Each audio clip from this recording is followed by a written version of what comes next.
Hello students, our next topic is force between the two parallel currents. That is when a current is passed through two conductors or two conducting wires, and that both the wires are kept parallel to each other. So now uh, what we know is that if we have any wire which is carrying a current I, then it produces a magnetic field around it, and we draw that magnetic field lines in the form of a concentric circles. So this is where we started our chapter. So whenever the current is flowing in a conducting wire, the magnetic field is produced around it. Using the right hand thumb rule, we used to determine the direction of the magnetic field lines. So it was concentric. Now, then we have studied the Ampere's observation. According to him, when any current carrying wire is kept in the magnetic field, the force acting on it was given by IL cross P. So this is the force acting on any wire which is kept in the magnetic field. Now this magnetic field, if it is produced with the help of a magnet, say north and south pole, and these are the magnetic field lines from north to south. Now if I place any wire in it making an angle theta, so this is our DL, these are our elements, so this is angle between DL or L and B. So this wire which is carrying a current I, suppose we connect it with the source, that is a battery, so current is flowing through it. So Ampere observed that this wire will experience a force, side away force, that is force will be perpendicular to L and B. So this was our Ampere's observation. So a wire produces magnetic field around it. Same wire, when we place in a magnetic field, it experiences a force. Now Ampere thought, let us keep another wire in the magnetic field. So both the wires are carrying current. The current may be in the same direction or it may be opposite direction, that we will see. Now this wire will also produce the magnetic field around it. So two magnetic fields are interacting with each other. So whenever there is an interaction of the two different sources, there should be a force of interaction, that is either a force of attraction or force of repulsion. So it is clear, we know this, that if I place two north pole, there will be a force of repulsion. Similarly, if we have a south and north pole, then we have a force of attraction. This is force of repulsion.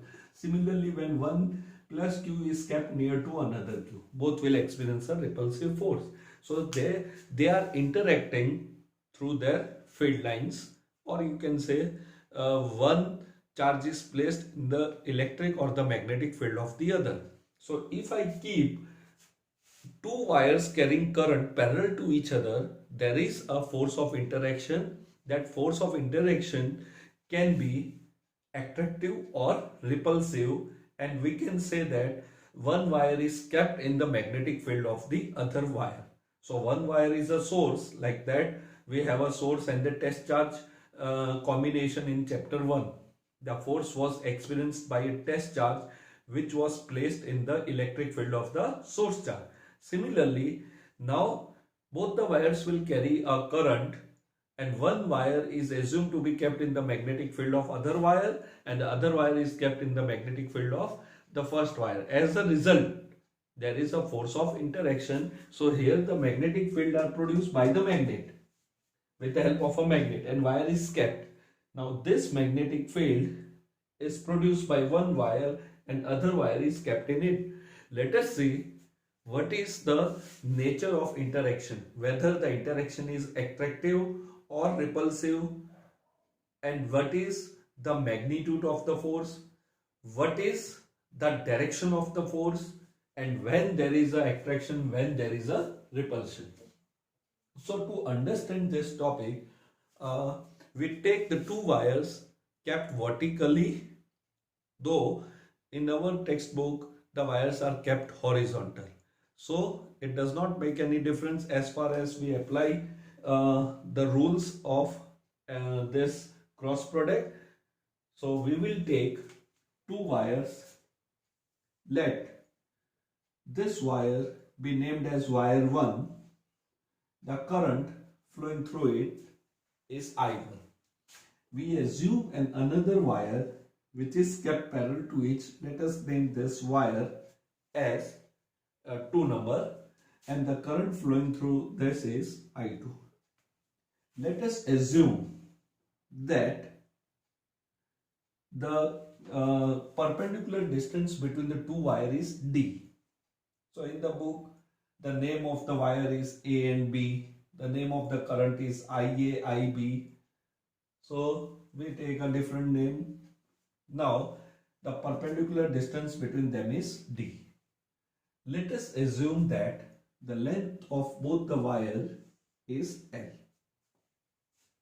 Now I have to find out the force acting on one wire due to other wire, or force acting on wire 2 due to wire 1.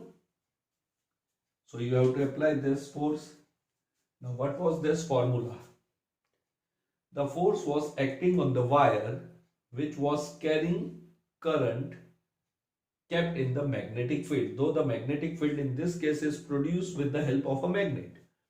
But the force was acting on the wire which was carrying current, and the magnetic field was produced by some another source. Here, both the wires will produce magnetic field. Both the wires will produce magnetic field. Suppose I want to find out the force on 1 due to 2. I have to find out the force on 1 due to 2. It means a wire 1 is placed in the magnetic field of the second wire. The wire 1 is placed in the magnetic field of the second wire. So the second wire will act as a source. Force acting on 1 due to source. Our source is, say, I2 wire. Or I can also find out force acting on 2 due to 1. So it should be clear that from this formula that force acts on the wire which is carrying current, and the magnetic field should be produced with the help of some source. It can be produced with the help of a magnet, or it can be produced. Now both these wires are producing the magnetic field lines around it, though you have to remember two magnetic field lines never intersect each other. So in this case, these are the direction of the magnetic field lines. So both the magnetic field interact with each other. I want to find out force on 1 due to 2. So I will write I1, that is this current, length of this wire, they are identical, both the wires have same, into the magnetic field of a second wire. This is the situation. Now suppose I want to find out the direction of the force acting on wire number 1. So let us assume that this is the Cartesian coordinate system we have considered. Reference. So the current here is flowing in y-axis, in the direction y-axis. Now when I place, let me rub the magnetic field off. Now I am finding out the force on wire number 1. I am finding out the force on wire number 1. So the source is I2. So we assume that the wire 1 is placed in the magnetic field of the wire 2. We assume that a force is acting on 1 due to 2 means 2 is a source. So this is the magnetic field of the 2 number wire. Now this entire wire is assumed to be divided into the small line elements dl, then total can be found by integrating. Here we write directly the total force. Also, if I consider different points on this wire, all the points on this wire are equidistant from this wire, that is D. So the theory becomes like this. We have a wire I2, we have a wire 2 carrying current I2, and I have to find out the magnetic field at this point, which is on wire 1. So we know the Ampere's law. So Ampere law means this point is outside the wire I2. So let me find out the direction. So current I2 going up, magnetic field like this, that is anti-clockwise. Now where is the point? The point is here, or the wire 1 is kept here. So I assume instead of a wire, I assume a point P. So magnetic field is like this. So what is the direction if I stop at point P? This is my point P. It will be tangentially outward. Tangentially outward means, let us take this reference as K. So I will write this equation as F12 is equal to I1L. I1 is along y-axis. So we take the direction of L along y-axis. So let this be indicated by J cap. Then magnetic field. So we found that magnetic field is like this. Point is here. Actually we have kept the entire wire, but all the points will experience the same magnetic force. So that is radially outward. This is Z direction. So I write this as B2 K cap.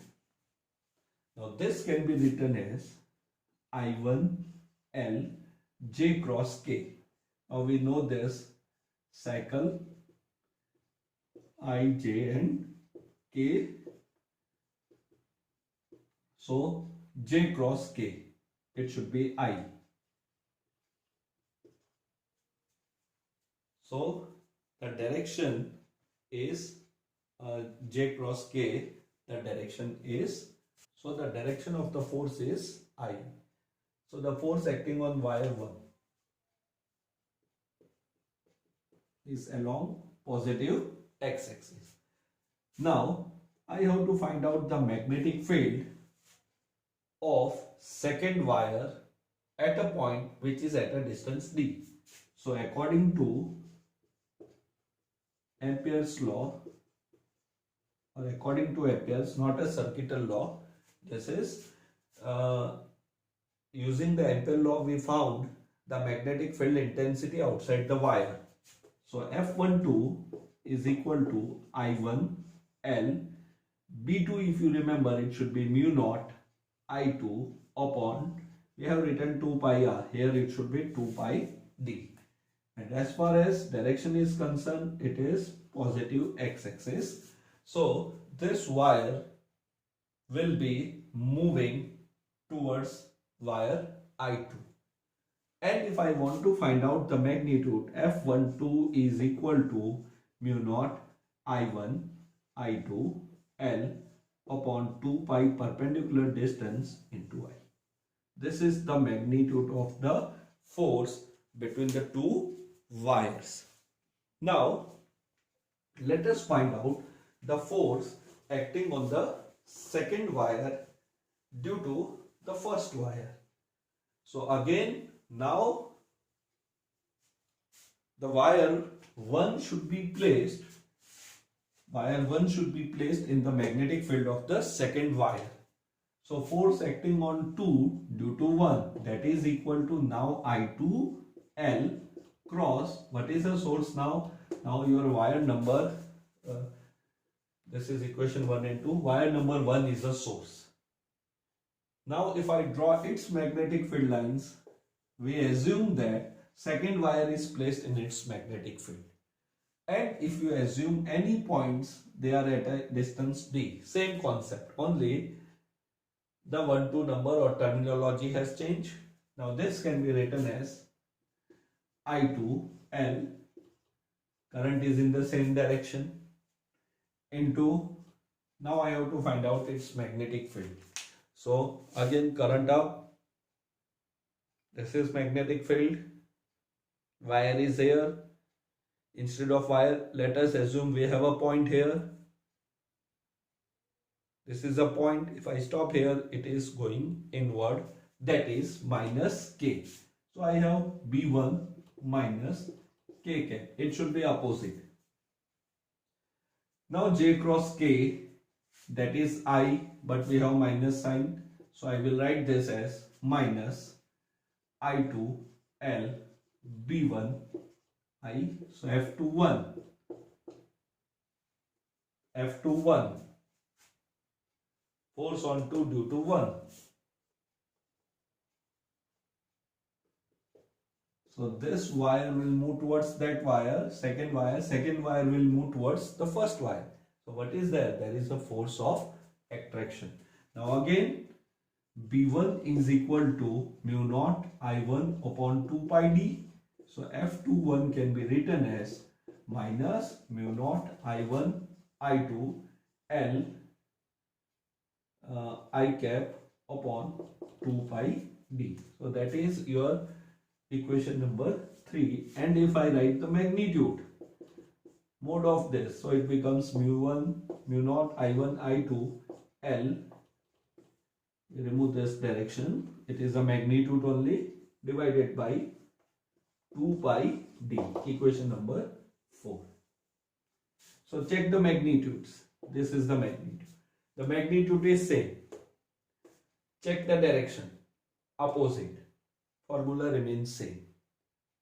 So there is a force of attraction between two wires. This is also the observation of Ampere, that when two wires having current flowing in the same direction are kept parallel to each other, then both the wire will attract each other.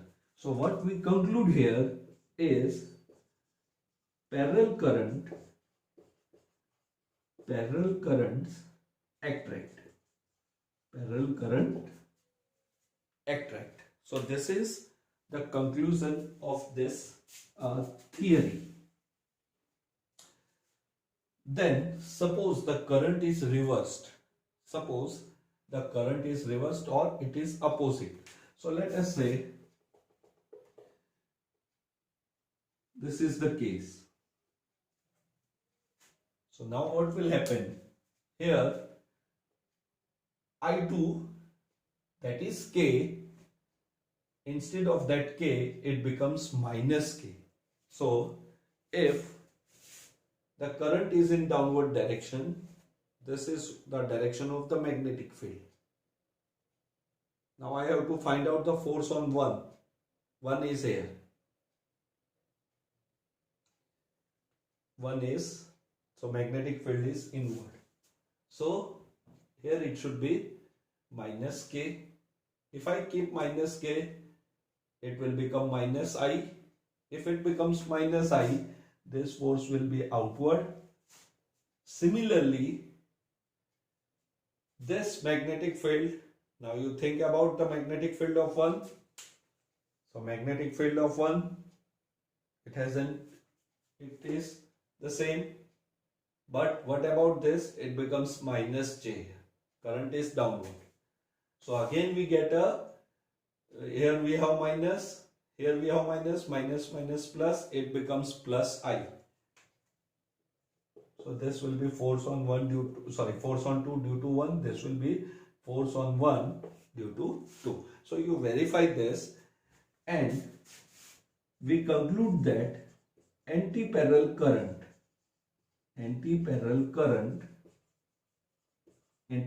currents ripple.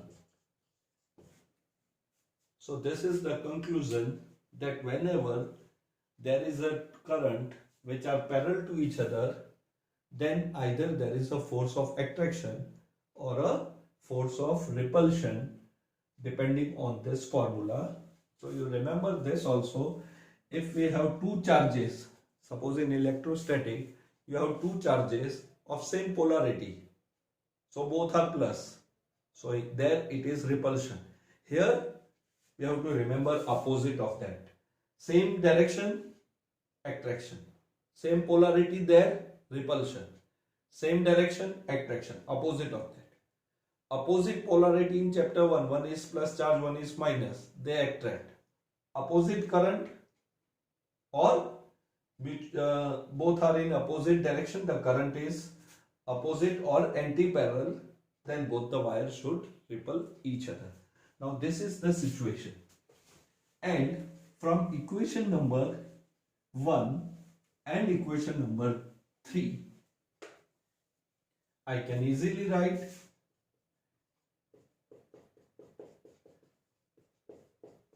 this is what? This is the Newton's third law. Action reaction are equal in magnitude but opposite in direction. Now let us find out one more terminology. Now we have the magnitude is same. So let us use the symbol F12. Now this is force acting on wire 1 due to 2 per unit length. So not a fixed symbol, but I have to find out force acting on a unit meter. So I have a length of the wire to be L, say 10 meter. I have a wire whose length is 10 meter. I have to find out only the force acting on 1 meter of the wire. So that is force per unit length. So this L will come here. So formula becomes mu naught I1 I2 upon 2 pi d. Now why we require this quantity? Now if I want to write the unit of this, it should be Newton per meter. That is force acting on 1 meter or the section 1 meter of the 10 meter wire. Suppose the total length is 10 meter and I have to find out the force acting on 1 meter section only. Then you should find out the force acting per unit length. You take this L denominator. The symbol is temporary, not a fixed symbol, but we use at small f. And the unit becomes Newton per meter. Now why this is defined? Now let us assume we have to define 1 ampere of current. Now if I keep the distance between the two wires to be 1 meter, keep a distance between the two wires to be 1 meter. Let us assume the current flowing in this is 1 ampere, 1 ampere. So if I substitute all these values, F12 is equal to, then it becomes mu naught 1 into 1 upon 2 pi 1. So that is mu naught upon 2 pi. So this is equal to 4 pi into 10 raised to minus 7 divided by 2 pi. So this becomes 2 into 10 raised to minus 7 Newton per meter. This is small f12 is found. So if the force acting between 1 meter section of the wire, so I have two wires of length L, but if I consider only 1 meter section and if the force acting between them is found to be 2 into 10 raised to minus 7 Newton per meter, then the current flowing in this wire should be 1 ampere. So how the 1 ampere is defined? How the definition is, what is the definition of 1 ampere? So 1 ampere is a steady current when it is passed through a two wires kept parallel to each other at a distance of 1 meter. Then the force acting on 1 meter section of the wire is 2 into 10 raised to minus 7 Newton. So that steady current which you have passed through the wire is equal to 1 ampere. See, when we take I1, I2 equal to 1 ampere, then only I got this value. Now, instead of this, I say if two wires are kept parallel to each other at a distance of 1 meter and the force acting on each section of the wire, each section means per meter of the wire, is 2 into 10 raised to minus 7 Newton, then the then the current flowing through both the wires should be equal to 1 ampere. So 1 ampere is a steady current which is passed through a two wires kept parallel to each other, kept at a distance of 1 meter, exert 2 into 10 is to minus 7 Newton force. Then we should assume that the current passing through that is 1 ampere. So this is our theory for force between the two parallel currents. As far as theory is concerned, instead of the vertical wire in the book, you will find the wire are kept horizontal. They have taken this distance D, but the name of this wire is A. This is the wire B. Current flowing through it is IA, and current flowing through this is IB. Instead of 1, 2, we have to write force acting on A due to B, force acting on B due to A. So that is, the symbols are being changed. Then, when we do a theory, we have directly written, or in the book they have directly written the magnitude. Here, we tried to understand the direction of the force taking the help of the unit vectors. We have shown that there should be a force of attraction or repulsion. So as far as examination is concerned, the theory given in the book is simple. Directly we write the description of the diagram, the magnitude, and using the rules we can find out whether the direction are whether the direction of the force is towards each other or they are away, means whether there is a force of attraction or a force of repulsion. So this is about the force between the two parallel currents. Now let us see question number 5, 6, 7, 8 of the exercise. In question number 5, we have a wire carrying current 8 ampere which is placed in a magnetic field 0.15 Tesla, making an angle of 30 degree. So we have a uniform magnetic field. So this is uniform magnetic field. And the wire carrying current I. So this is your IDL. So this angle is 30 degree. This is B. We have to find out the force acting per unit length. That is a force acting on a unit length of a wire. Clearly, a wire carrying current is placed in a magnetic field. So F is equal to IL cross B. This is the formula.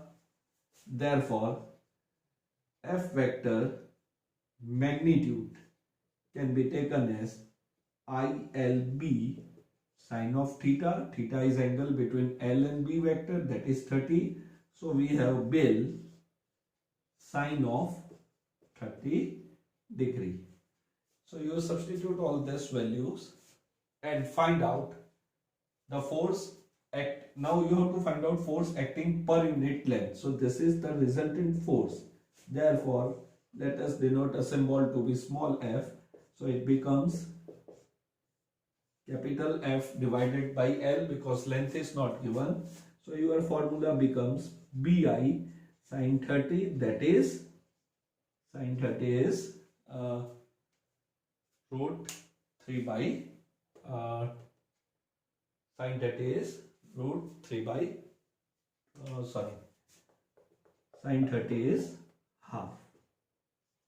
Sine 30 is half. So the formula becomes B multiplied by I into or it is divided by 2. So you do this calculation and find out the answer. Then question number 6. We have a wire carrying a current of 10 ampere. The length is 3 centimeter. This wire is placed inside the solenoid perpendicular to its axis. The magnetic field inside the solenoid is 0.27 Tesla. So this is the solenoid. So current is passing through solenoid. Now this wire carrying current I is kept perpendicular to its axis inside the solenoid. So I keep this one wire perpendicular to its axis. This is a wire. This wire is carrying current. Remember, let us name this as I dash. It is not the current which is passed through the solenoid. It is a current in the wire, and this entire wire is kept inside a solenoid. So this is not a current of a solenoid. It is a current flowing in the wire which is kept perpendicular to the axis of the solenoid. So again, it is the case like this. A wire carrying current is placed in the magnetic field. So just now we have seen the magnetic field can be produced with the help of a solenoid or two magnets, or one wire have a magnetic field, another wire is kept inside it. So here the magnetic field is produced with the help of a solenoid, and you kept a wire in it. Clearly the angle, so let us assume this is a wire and the angle is 90 degree. So again the same formula, we write the magnitude is equal to Bill sine of 90, that is 1. So we have BIL. So I is 10 ampere, B is given, L is 3 centimeter. It should be converted into meter. So you find out this value. So direct applications of the formulas. Again the theory, two wires A and B kept parallel to each other, having current 8 ampere, 5 ampere. The separation is 4 centimeter. So this is 4 centimeter. It says estimate the force on 10 centimeter section of a wire A. So you have to find out the estimate on 10 centimeter section of wire A. Means we have to find out the force on A due to B. It is clear both the current are in the same direction. So the force, if we want to say the direction, the force acting on wire A due to B is towards the wire B. So the direction is clear. Formula for this, just we have done this formula. So FAB magnitude is equal to mu naught I1, so IA, IB. Then the length, here length should be taken as 10 centimeter, or this distance should be in meter, divided by 2 pi d. So d is 4 into 10 raised to minus 2 meter, and the length should be taken as 10 centimeter, that is 0.1 meter, or 10 into 10 raised to minus 2. So you have all these values, substitute. As far as direction is concerned, you write that the force acting on A due to wire B is towards the wire B. So again, this is the direct formula. The last, again a simple numerical. We have a solenoid. The length is 80 centimeter. We have a 5 layers of 400 tons each. Now here 5 layers of 100 tons mean 400 tons means, suppose this is 400 tons. So this is the one layer. Then another layer.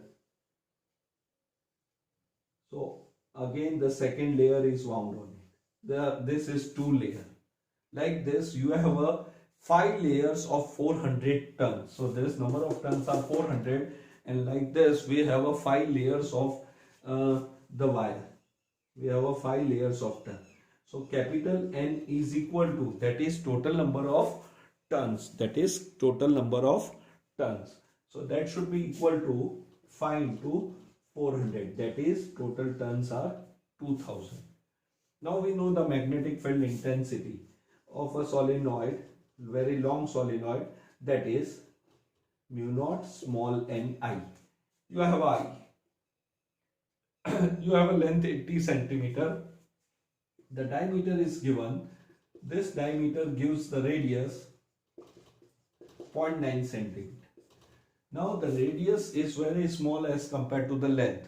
So the radius in the solenoid numericals are given just to make clear that we are considering a very long solenoid, and this is the formula only for a very long solenoid. If we have a solenoid of finite length, then this formula is not applicable. It is only for the long solenoid. So if you see, the radius is very small as compared to the length. Now this becomes mu naught, that is 4 pi into 10 raised to minus 7. Total number of turns 2000. Small n, we know the small n formula is capital N upon length. That is number of turns per unit length. Length is 80 centimeters, so it becomes 0.8. That is 0.8 meter into current flowing is 80 ampere. So this much is the magnetic field intensity.